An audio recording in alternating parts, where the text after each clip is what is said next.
namin. Ay, hindi na pwede. Ayan, makikita po natin tali sa bihasang bihasa. Wait lang, Arte. Hi, Mike. Hi. Hello. Ayan po yung panalo, kinuha lahat ng pera namin. Hustler. Diba, Det? Pwede naman yan. Laki ng problema ko sa Magkano naman natalo mo?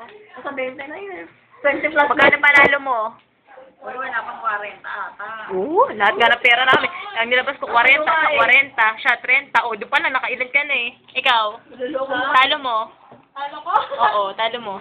Luloko 40 na. Ikaw? Wala nang pamasahe. Huwag ka na umuwi. Ay, no. Ayun, hindi ka na naawa sa kanila. Wala silang pamasahe. Oo nga, okay. Sabi ko pamasahe ko kahit si Jeep na. Ayan ang nananalo mo. Yung merienda natin, panalo. Kung pinaghahatian na lang. Oo nga. Ayoko na maglabas.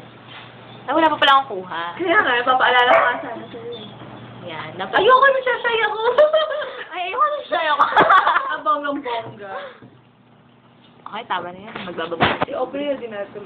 Dinadasalan pa. Hustler na tayo. Oo nga. Tira na ako. Ayan number ko. Kaya wala ko sino panalo dito. Ikaw. Pangit kaya. Mga salita ng mga mayayabang. Pangit. Pakita mo sa akin. Eh, bakit kayo? Sa tapon mo? Yan. Nagiinit na si Aubrey, patay. Mga ganyan pong ngiti. Pagkapanalo na po ibig sabihin. Palira si Mikey eh.